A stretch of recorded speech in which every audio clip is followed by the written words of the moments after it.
So let's give Sarah a big round of applause and a welcome. Thank you.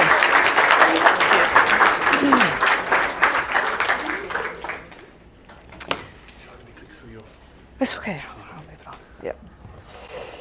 Good evening, everyone. Good evening. It is so good to be back with you in the Canterbury area. It's quite ironic. I did grow up in Northern Ireland, but one of our main holiday places was to come to Kent, ironically. And now all of these years later, Jim keeps bribing me to come and visit you all. So here we come again. It is so good to have you with us. I do presume that some of you weren't with us maybe the last time in November. So basically, I work for a charity that is super interested in the big questions in that rational way. So, you know, one of the central points of tonight is that we are in a changing narrative, a changing culture, a searching generation, and I'm here to build a case that I think that the answer we're looking for is in Jesus. But I work from a charity that doesn't just want to say that without engaging in questions properly and taking them seriously, and that's what we're going to do tonight.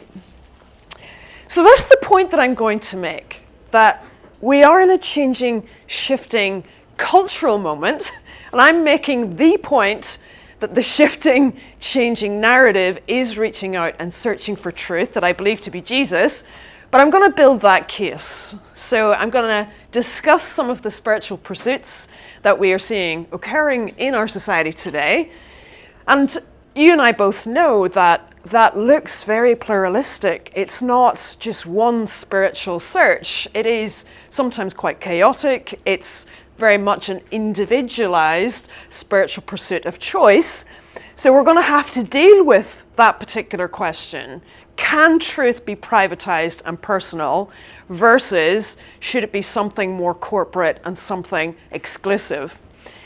And obviously, the crescendo of all of that will be towards pointing towards Jesus as the truth. Whenever I was walking in London recently, I was walking past a movie billboard that was advertising a film, and the subtitle had this phrase on it: "The world is too small." Do you know one of those lines that it just takes you a moment to register in your brain? So I walked past the billboard and just stopped and walked back towards the billboard and just stared at it for a minute. And I thought to myself, how true a statement. Now, it took my mind back to a story in the New Testament in Matthew chapter 4. Jesus is presented with a series of temptations, and the devil comes to him and says to him, after taking him to a high point, Jesus, I am going to give you this world if you will only follow me. Jesus turns down the deal. And part of the reason for that is, for the Son of God, the world is too small.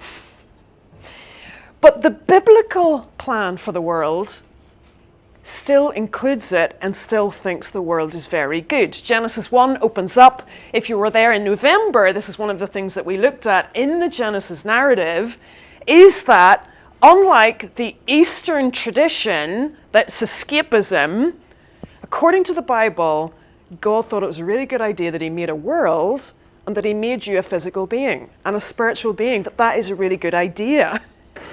And so, when we're thinking about a narrative or a worldview that makes sense of the world and us, it needs to include the world because it makes sense that it matters, that we matter, that the physical matters, but we need something that transcends it. Because the world itself is too small, but if we have a worldview that really makes sense of the world and transcends it, then we're onto something. Do you know, Jesus isn't the only person that thought the world is good, but in itself is too small. We've heard that in recent political manifestos. in Trump Take Two. Again, we're not trying to be too political or speak negatively of any nations. We're just sort of bringing this point to the fore, where Elon Musk has now become part of Trump's team. And it's been interesting in this political manifesto of greatness that what is going to make America great again is not just making Canada the 51st state or taking Greenland, but having interplanetary travel to Mars. And so for Musk, Mr. Techno-Gadget, he wants to have robotics that can simulate what humans do. He wants to have cars that can self-drive, a kind of hover pen to bring creativity.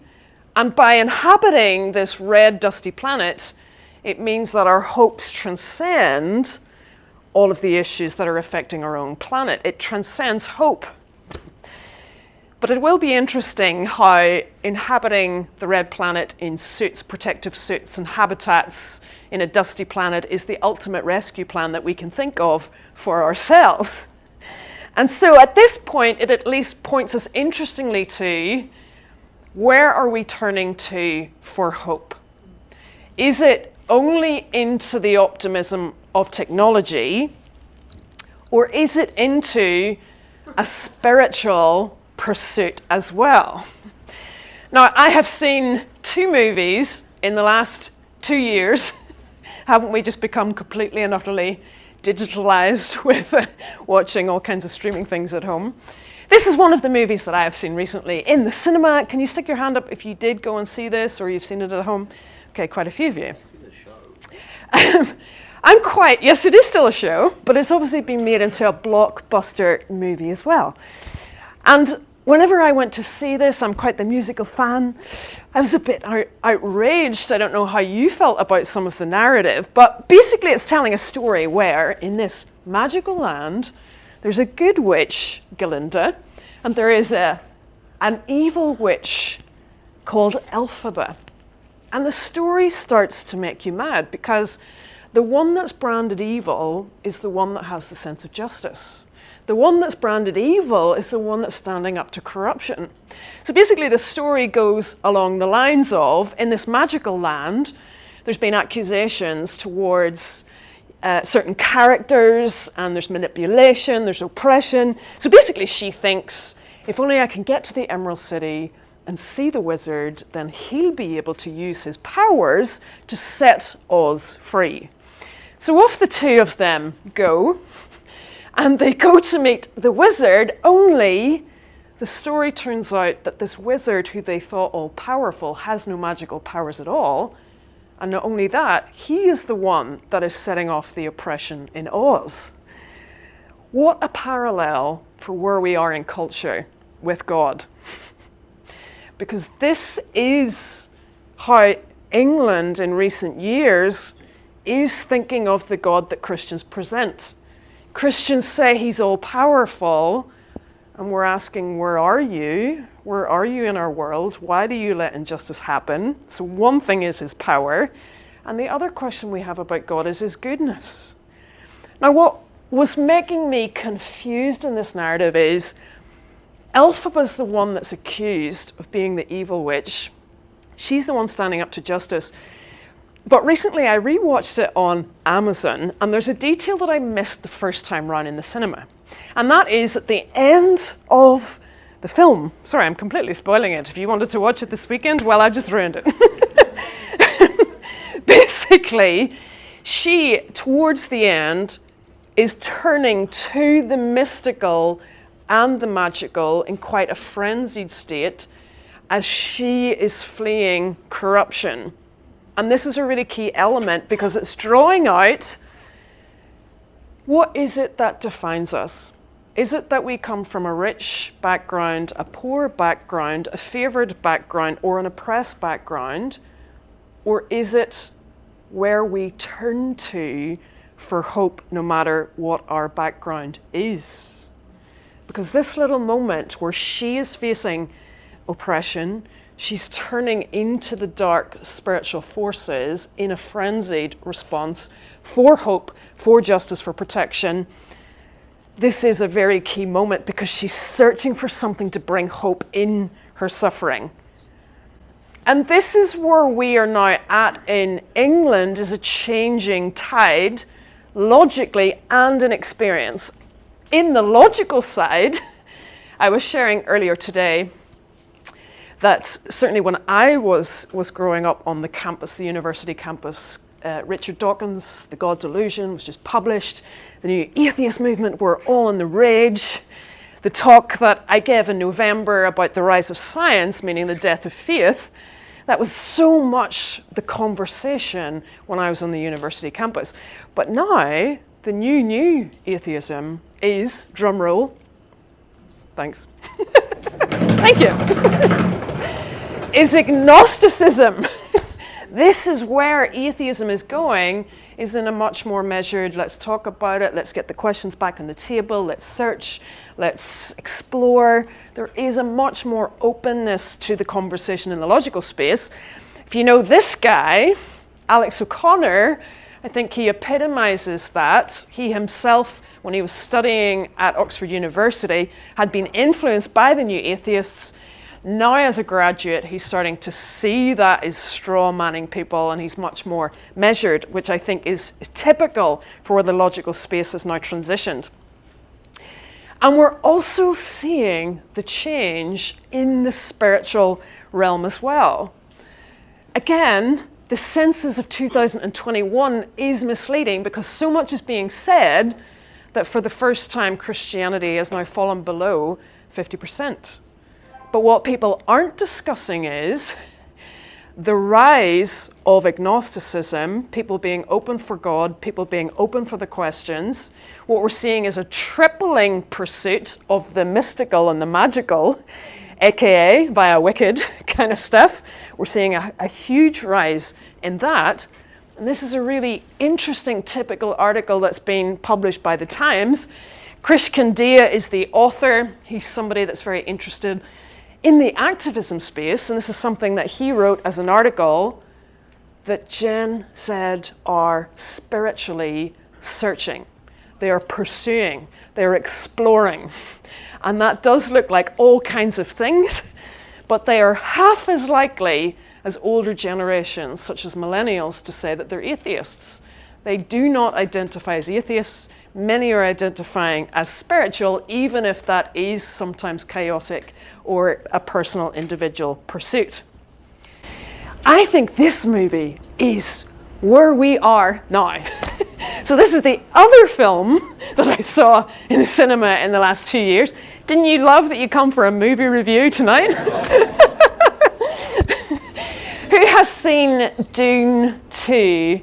Either at home or in the cinema. Okay, plenty of you. Now you're all debating my cinema choices between Wicked and Dune. Here we go. So in this particular movie, we have Paul Atreides, who's almost like this comparative messiah figure, like Jesus, trying to, take on justice and the powerful Harkonnen family and bring them down.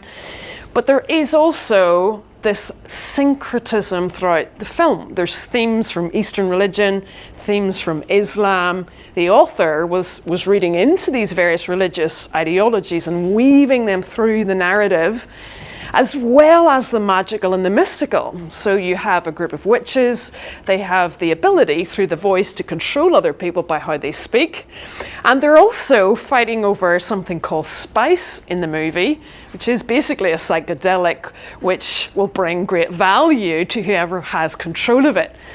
Now, the author, this is interesting, in the 60s, Frank Herbert, the author, was weaving this syncretism of ideas together in a spiritual hotbed. That's the 60s. Think about what happened in the 60s. The hippie movements, psychedelics, spiritual pursuits, Jesus followers. It all happened in the 60s, and now we are here back in 2025, I think in a comparative similar hotbed to what people of that generation would say happened then. So we do have an increasingly spiritually searching generation, but it does look different because we're living in an individualized, truth is private, it's not corporate or public It's up to each one of us to define our own truth. So for some people, that is a turning to Easter meditation. I think this is for all different kinds of reasons. We have been going through a mental health pandemic in recent years. There is for all different kinds of reasons. Some of the key points around mental health lie around the use of social media. Jonathan Haidt has just written a book called The Anxious Generation, and he's identifying the trends between when that became personalized in a phone that you never switch off from peer pressure or chatting to friends or trying to get value in social media, that this has really impacted the mental health of young people. So we've got the rise in social media. We've obviously had the pandemic, lockdowns, other reasons for mental health, wars back in Europe again, despotic leadership, the uncertainty of where our world is going right now. We're in a mental health pandemic. So what does that mean? Well, that means when you're struggling and something isn't working, you're much more likely to reach out to something to help. But it's going to be a bit chaotic because you're looking for something to help and it might not be landing on the fullest truth of what's available to you. So for some people, it's spiritual methods via Eastern religions. For some people, it's the occult. So that's an umbrella term for the mystic, the magical, dark spiritual forces. And it can be these various things. On Witch Talk, when I was looking this up in October, there were 64 million young people on Witch Talk. So this is all eclectic forms of searching for gurus to teach you how to do witchcraft, and also lending itself into the wearing of objects. So crystals are natural formations that are believed to be spiritually charged, that can bring healing powers, protect you, even fight off oppressions that you think are present in society, as well as participating in Ouija boards, games that again connect you to the spirit world, or tarot readings in which fortunes can be read, control over the future. Again, in fear, control is always the reaction to this. The other trend, according to the Times in 2023, is that in England it has tripled the use of psychedelics.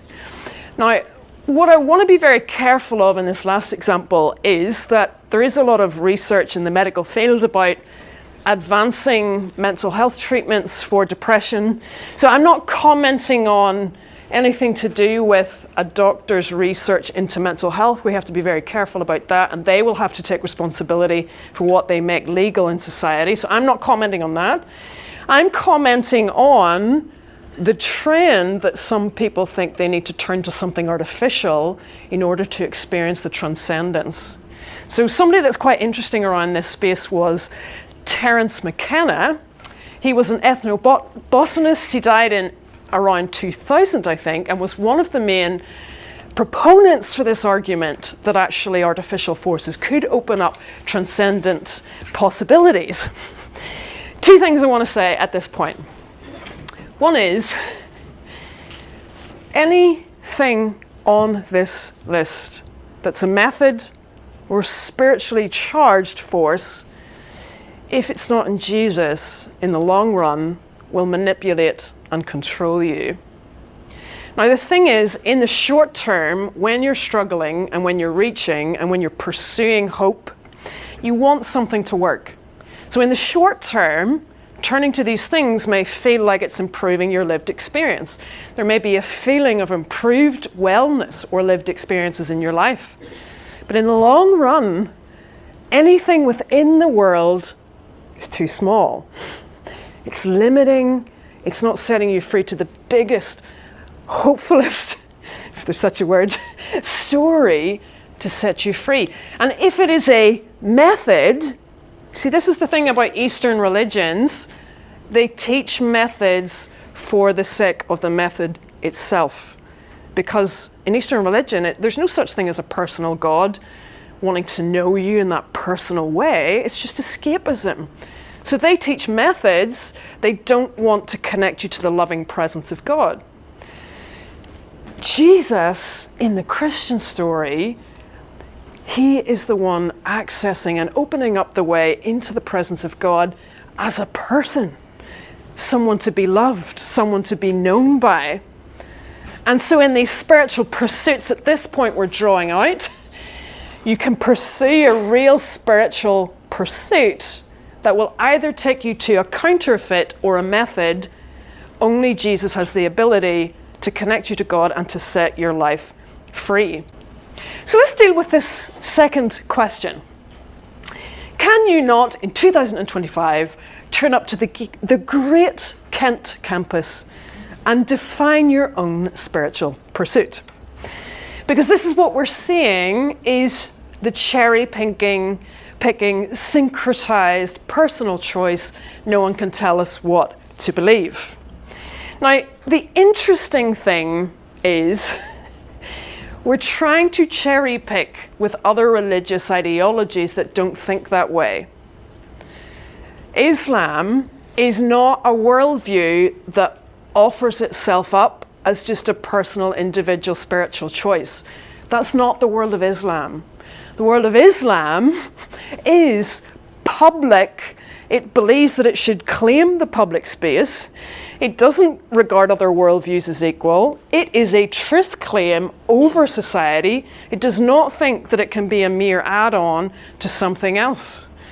So here in England, we're trying to cherry pick with religions that don't believe they can be cherry picked. They think if you choose them, you cannot have other worldviews sharing your public space. So they don't think that way, but we're trying to make them think that way.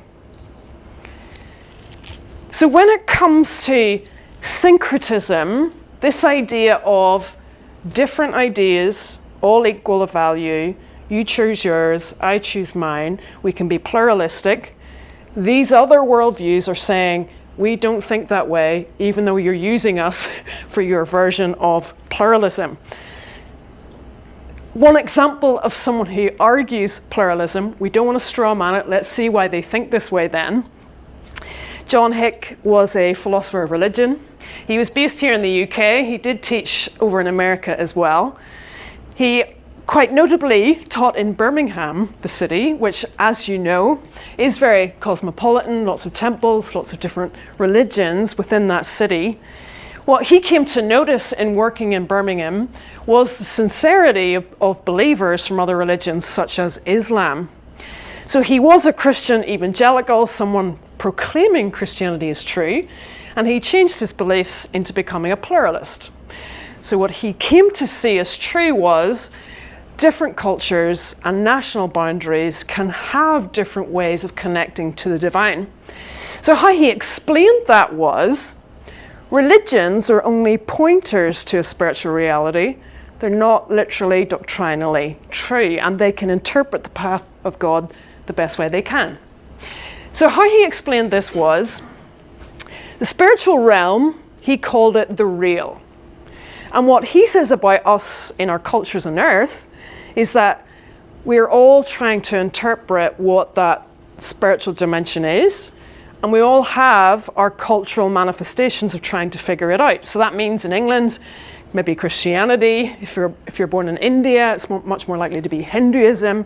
And so he's saying there is the spiritual dimension, but we as a culture can only do so much to figure out what that truth is. Hence why it's acceptable for there to be different religions in the world. Now, in his book, Rainbows and Faith, he said to help his case, he gave the analogy of an optical illusion. Hands up if you see a rabbit in the picture on the screen. Hands up if you see a duck on the screen. Okay. So basically his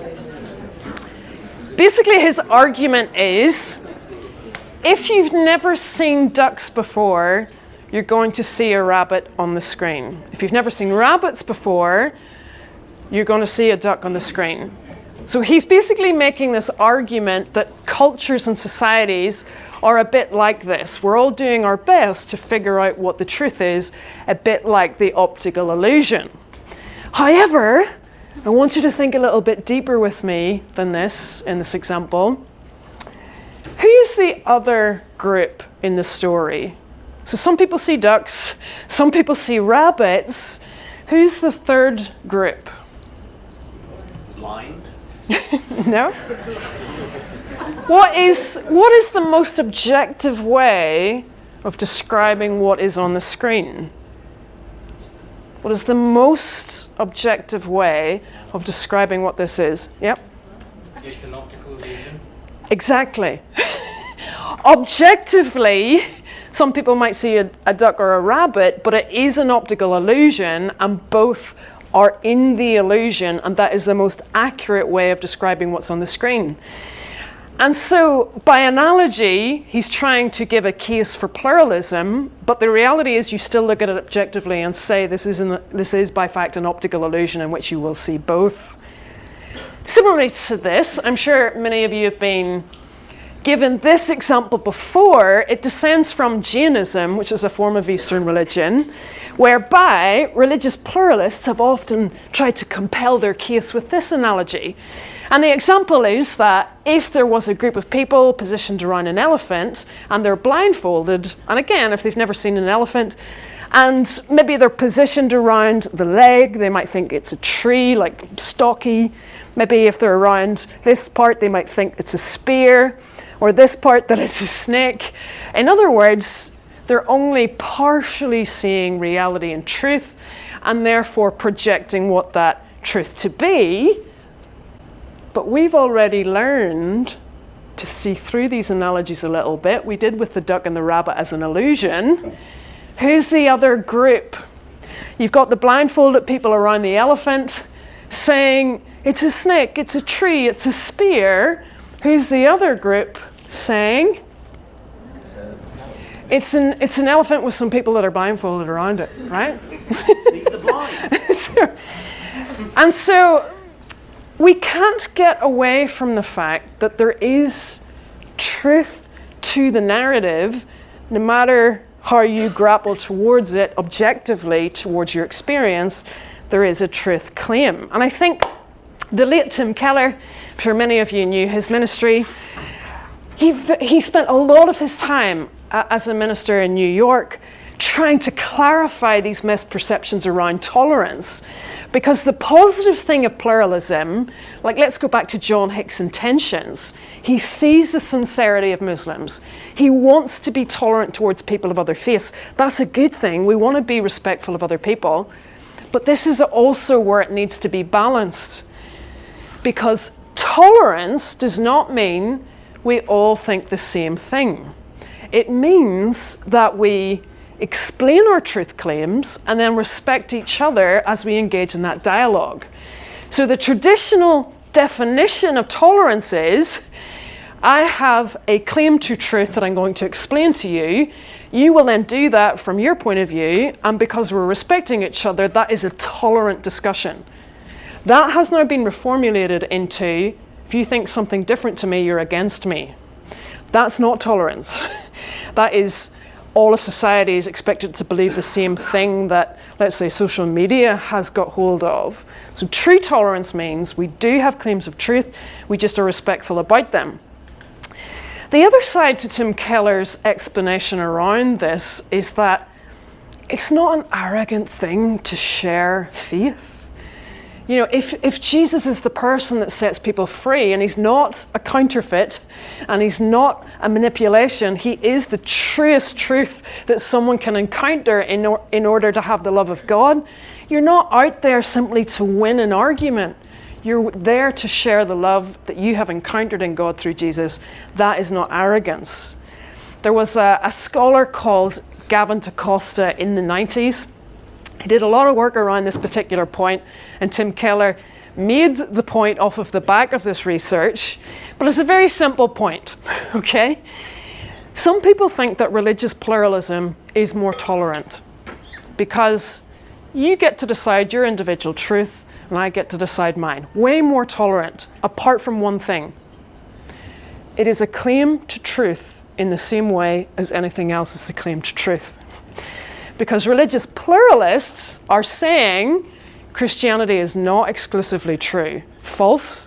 Religious pluralism is true. So you're still rejecting other people's claims, by advancing religious pluralism. It is not more tolerant, it's actually a truth claim that is no more tolerant than any other worldview or truth claim to truth. It is not more tolerant. And the thing about the uniqueness to Jesus is, here in England, we just sometimes don't even see how unique he is to these other things. Because we sit in classrooms where it's all nice and neat. We learn a little bit of Buddhism and a little bit of Hinduism, and isn't that just lovely? But if we actually pack our bags and go traveling into these other cultures, the uniqueness of Jesus shines through. And that's because in these Eastern traditions, the physical world is negative, bad, something to be escaped.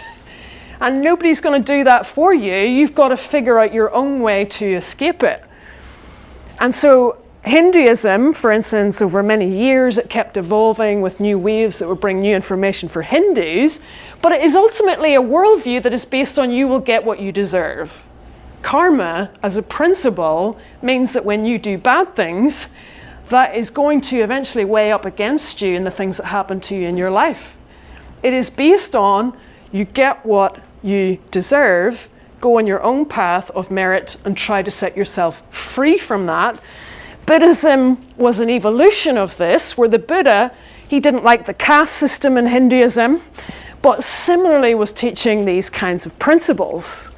When we go to religions that are more in the monotheistic concept of God making the earth, again, there's no one doing anything for you.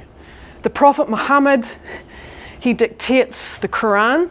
Within it, there are 90 references to Isa, who is Jesus in the Bible. 90. Jesus has a miraculous birth in the Quran. Jesus will return in a second coming. Jesus is the miracle-working prophet in Islam. But every single time, apparently, there's a conspiracy that he's not the Son of God. To me, when I read the Quran as a student, I actually started to get pretty nervous, because at that time I was on my own truth quest. Why is this Jesus guy all over the Quran? Why is he the miracle worker? Why is Muhammad not the miracle worker? In Islam, no one is saving you. There's a path of obedience. Maybe it's enough to get into paradise, maybe not. Allah stays remote, transcendent. He never comes close. He never becomes immanent. He is never knowable. Do you know that the end story of Islam? Do you know what the reward is of Islam? He's going to give you a bunch of stuff if you get in. That's the story. There's some stuff. Never does Allah give himself to his people. There is one story that says this world is good and part of the plan. God loves it and doesn't just say stay transcendent. That God comes close in Jesus, where he says the diagnosis for the planet couldn't be worse. Okay, the reasons why our social services can't keep up, why the police stations never have phone calls that ever end, or we've got despotic regimes after the other, wars after the other, is because the diagnosis could not be worse. We as a human race have the capacity to do the things that we do on earth. The diagnosis is severe, but the solution is beyond loving and gracious. Not just a path of merit, not a principle of karma, a God that wants to know you, that comes close, that wants to save, that is the opposite of karma. You get what you don't deserve in the Christian story, simply by trusting in Jesus. And so Christianity is that logical worldview in which the attributes of the Christian God as all powerful and all good make logical sense. It means that we're relying on a permanent being, not an arbitrary agenda. It's not just trying to inhabit Mars as a dusty red planet and hope that someday we can build enough shelters there to survive as a species. It's not arbitrary. God, as a permanent being, is the one to which we can turn our hopes on. We are contingent beings. That means we are reliant on so many things for our survival, but we turn and we rely on the one that is permanently there. He has made this world out of nothing. He is the designer of it. Creatio ex nihilo. In the beginning, God. He's made it. He's not a part of that physical makeup, but he wants to come close. He wants to share his presence. And his vision for this world is to unite the heavens and the earth. But you see, the thing is, it's not just true Christianity in a logical way, but in its goodness. John Chrysostom in the 4th century was a very key public speaker in Istanbul, in Turkey, in the old Constantinople. He was very critical of abuse in leadership. But one really helpful comment that I wanted to borrow for tonight's talk was this: the peace which comes from a human being is easily destroyed and subject to many changes. But the peace of Jesus is strong, unshaken, firm, fixed, unmovable, and unending. That God, as Father, Son, and Spirit, aren't just powerful, they are good. They are naturally, in their essence, loving, relational, family. And they invite us into that story in its goodness. And so I also felt, as I come towards the close of this talk, it may feel that spiritual pursuits belong elsewhere. Oh, that belongs to Hinduism or Buddhism, or that belongs to the person wearing a crystal. Christianity is a spiritually alive reality.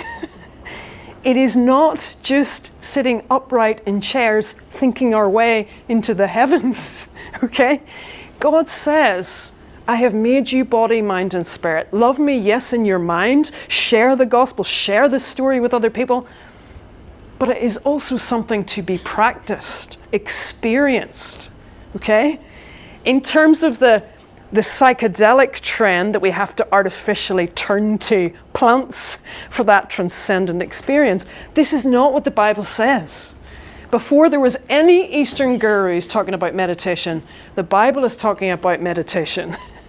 This worldview is full of a spiritual being making this world, wanting to know you, wanting to give his presence as a normative part of your Christian experience.